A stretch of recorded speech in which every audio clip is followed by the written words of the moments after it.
नमस्कार।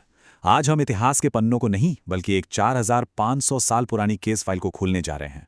सोचिए, एक ऐसी सभ्यता जो अपने समय से बहुत आगे थी और फिर अचानक जैसे हवा में गायब हो गई।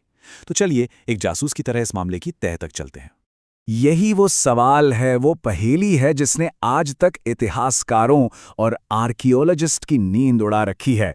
हम बात कर रहे हैं सिंधु घाटी सभ्यता की, एक ऐसी शानदार सिविलाइजेशन जिसका होना जितना हैरान करता है, उसका न होना उतना ही बड़ा रहस्य है। ठीक है, तो अपनी जांच शुरू करते हैं। हमारा सब्जेक्ट है एक ऐसी सभ्यता जो लगभग 4500 साल पहले, मतलब 2500 ईसा पूर्व के आसपास अपने चरम पर थी। ये वो दौर था जब मिस्र के लोग पिरामिड्स बना रहे थे और यहाँ भारत में एक पूरी की पूरी मॉडर्न सभ्यता बस रही थी। अब देखिए, किसी भी केस में जैसे एक ही शख्स के कई नाम होते हैं, वैसे ही इस सभ्यता के भी कई नाम हैं और हर नाम अपने आप में एक सुराग है। इसे सिंधु घाटी सभ्यता कहते हैं क्योंकि ये सिंधु नदी के किनारे बसी थी। हड़प्पा सभ्यता, क्योंकि हड़प्पा वो पहला शहर था जो खोजा गया। सैंधव, शायद वहाँ के लोगों को यही कहा जाता होगा। और कांस्य युगीन, क्योंकि ये लोग कांस्य यानी ब्रॉन्ज बनाने की टेक्नोलॉजी में माहिर थे। जरा इस केस की टाइमलाइन पर नजर डालिए। करीब 700 साल तक ये सभ्यता खूब फली फूली, तरक्की की, और फिर अचानक कुछ ही दशकों के अंदर इसके बड़े बड़े शहर खाली हो गए, वीरान हो गए। ऐसा तो क्या हुआ कि एक जीती जागती सभ्यता यूं ही खत्म हो गई? यही तो हमारी जांच का सबसे बड़ा सवाल है। तो अब एक जासूस की तरह हमें सबूतों को बारीकी से देखना होगा। और हमारे सबूत, वो पत्थर, वो ईंटें जो हजारों साल से जमीन के नीचे दबी हुई हैं। हर एक शहर, हर एक खंडहर अपने आप में एक क्राइम सीन है जो सुरागों से भरा पड़ा है। तो चलिए देखते हैं ये खामोश दीवारें हमें क्या कहानी सुनाती हैं। और ये कोई छोटी मोटी जगह नहीं थी। ये सभ्यता उत्तर में जम्मू कश्मीर से लेकर दक्षिण में महाराष्ट्र तक और इधर उत्तर प्रदेश से लेकर पश्चिम में बलूचिस्तान तक फैली हुई थी। मतलब एक बहुत बड़ा साम्राज्य था जिसके राज आज भी जमीन में दफन है। हमारी तहकीकात के सेंटर में ये 5 खास जगह हैं। हड़प्पा, जहां से इस पूरी कहानी की शुरुआत हुई। मोहनजोदड़ो, जिसे मृतकों का टीला भी कहते हैं। लोथल, जो उनके इंटरनेशनल ट्रेड का सबसे बड़ा सबूत है। कालीबंगन, जहां दुनिया में सबसे पहले हल से खेत जोतने के निशान मिले। और धोलावीरा, जो वाटर मैनेजमेंट की एक जीती जागती मिसाल है। हमारा पहला और सबसे बड़ा सुराग है इनके शहर बनाने का तरीका। आप सोचिए, उस जमाने में जब दुनिया में ज्यादातर बस्तियां बेतरतीब होती थीं, यहाँ की सड़कें एकदम सीधी, एक दूसरे को 90 डिग्री के एंगल पर काटती थीं, बिल्कुल किसी चेस बोर्ड की तरह। ऐसा एडवांस प्लानिंग बिना किसी पावरफुल सेंट्रल अथॉरिटी के हो ही नहीं सकता। मोहनजोदड़ो में मिले इस ग्रेट बाथ को ही ले लीजिए। 39 फीट लंबा और 23 फीट चौड़ा, बिना किसी मॉडर्न मशीन के इतना सटीक स्ट्रक्चर बना लेना, ये उनकी इंजीनियरिंग स्किल्स का एक कमाल का सबूत है। शायद ये किसी खास धार्मिक काम के लिए इस्तेमाल होता होगा। ये लोग दुनिया से अलग थलग नहीं थे, बिल्कुल नहीं। लोथल में जो आर्टिफिशियल डॉकयार्ड मिला है, वो इस बात का पक्का सबूत है कि वो समंदर के रास्ते मेसोपोटामिया जैसी दूर दराज की सभ्यताओं से ट्रेड करते थे। मतलब ये ग्लोबल ट्रेड के बहुत बड़े खिलाड़ी थे।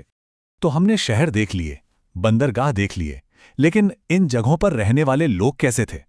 अब जब हमने क्राइम सीन की जांच कर ली है, तो चलिए इन सुरागों को जोड़कर उन लोगों की एक प्रोफाइल बनाने की कोशिश करते हैं। वो क्या सोचते थे, उनकी मान्यताएं क्या थीं और उनकी टेक्नोलॉजी कितनी आगे थी। ये लोग मेटल के मास्टर थे। तांबा, टिन, सोना, चांदी, इन सब के बारे में जानते थे।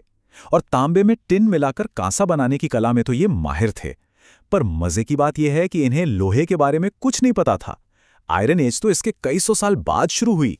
उनकी टेक्नोलॉजी का एक और शानदार उदाहरण है ये लॉस्ट वैक्स टेक्निक। इसी मुश्किल प्रोसेस से उन्होंने वो मशहूर डांसिंग गर्ल की मूर्ति बनाई थी जो मोहनजोदाड़ो से मिली है। ये बताता है कि वो सिर्फ इंजीनियर ही नहीं, बेहतरीन कलाकार भी थे। उनके ट्रेड रिलेशन मेसोपोटामिया तक थे। इसका सबूत दोनों तरफ से मिलता है। हमारी कीमती चीजें जैसे मनके और मोहरें वहां मिली हैं और वहां की कुछ चीजें यहाँ। ये एक 2 वे ट्रैफिक था, एक पूरा ग्लोबल ट्रेड नेटवर्क जिसके सेंटर में ये लोग थे। अब बात करते हैं उनकी मान्यताओं की। मिली हुई मोहरों और मूर्तियों से लगता है कि वो पशुपति नाम के एक देवता की पूजा करते थे जो कुछ भगवान शिव जैसे दिखते हैं। वो जानवरों की भी बहुत इज्जत करते थे, खासकर एक सींग वाले बैल की। पीपल के पेड़ को पवित्र मानते थे और हाँ, ताबीज भी पहनते थे। मतलब जादू टोने या बुरी नज़र से बचने में भी विश्वास करते थे। अब हम आते हैं इस केस के सबसे बड़े और सबसे उलझे हुए हिस्से पर। एक ऐसा कोड, एक ऐसी भाषा जो अगर समझ आ जाए तो सारे राज खुल सकते हैं, लेकिन हजारों कोशिशों के बाद भी ये एक रहस्य बनी हुई है। उनकी भाषा आज हमारे लिए एक भूत की तरह है। हमें 400 से ज्यादा अलग अलग निशान और सिंबल तो मिले हैं, लेकिन हम ये नहीं जानते कि उनका मतलब क्या है। ये कोई अक्षर नहीं है, ये तस्वीरें हैं, और इन तस्वीरों के पीछे छिपे शब्दों को आज तक कोई नहीं पढ़ पाया है। और यही इस पूरे केस का सच है। हम जो भी जानते हैं वो सिर्फ खुदाई में मिले सामान को देखकर लगाए गए अंदाजे हैं, एक तरह के एजुकेटेड गेस। उनके अपने शब्द, उनकी अपनी लिखी हुई कहानियां, वो सब हमेशा के लिए खो चुकी हैं। और इस पहेली को और मुश्किल बनाने के लिए ऐसा माना जाता है कि वो बूस्ट्रोफेडन स्टाइल में लिखते थे। मतलब पहली लाइन दाएं से बाएं तो अगली लाइन बाएं से दाएं, जैसे खेत में हल चलता है। सोचिए, इसे समझना कितना मुश्किल होगा। तो घूम फिर कर हम वापस अपने पहले सवाल पर आ गए। आखिर उनका हुआ क्या? वो गायब कैसे हो गए? देखिए, थ्योरीज कई हैं। कुछ लोग कहते हैं कि बाहर से आर्यों ने हमला किया, कुछ का मानना है कि बाढ़ या किसी महामारी ने सब खत्म कर दिया। लेकिन सबसे मजबूत थ्योरी क्लाइमेट चेंज की है। शायद भयंकर सूखा पड़ा या नदियों ने अपना रास्ता बदल लिया और ये महान सभ्यता खत्म हो गई। पर सच कहूं तो केस अभी भी ओपन है। आखिर में सवाल बस यही रह जाता है, दुनिया के वो सबसे एडवांस शहर बनाने वाले लोग अपने साथ कौन कौन से राज ले गए? उनकी भाषा, उनकी कहानियां, उनके ज्ञान का खजाना, सब कुछ। ये एक ऐसा कोल्ड केस है जिसकी फाइल शायद कभी बंद नहीं होगी, और ये हमें हमेशा याद दिलाता रहेगा कि वक्त अपने अंदर कितने बड़े बड़े राज दफन कर सकता है।